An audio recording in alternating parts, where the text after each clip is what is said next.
Baxın görün Vahabilər xalqımızı necə aldadır. Peyğəmbər sallallahu əleyhi və səlləm iki əzəmətli sahabəsinə, Əbu Bakra və Ömərə Allah hər ikisindən razı olsun salam verəcəyik. Əgər Ömər, Əbubək ölübsə, onlara niyə salam verirsən?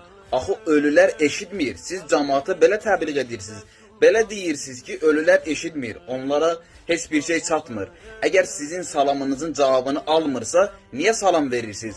Harda görmürsünüz ki, hansısa Vahabi İmam Hüseyn əleyhissalama, Əmir əl-Müminin Əli əleyhissalama salam versin. Kərbəla ziyarətini getsin, Məşhəd ziyarətini getsin. İmam Əlini, İmam Hüseyni ziyarət etsin. Hüseyin, biz onları sevirik.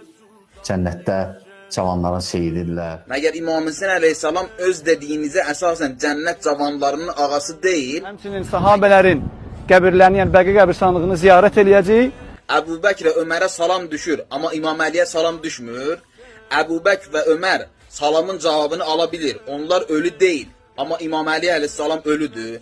Cəmaata belə təbliğ edirsiniz, amma əksini gedirsiniz. Cəmaatı aldadırsınız. Hüseyin, Əhl-i Beytdir. Xalqı aldadırsınız. Doluyubsuz xalqı. Özünüz öz dediyinizə əməl etmirsiniz. Məqsədiniz Əhl-i Beyt əleyhissalamın məktəbi ilə mübarizə aparmaq və işidin hədəflərinə xidmət etməkdir.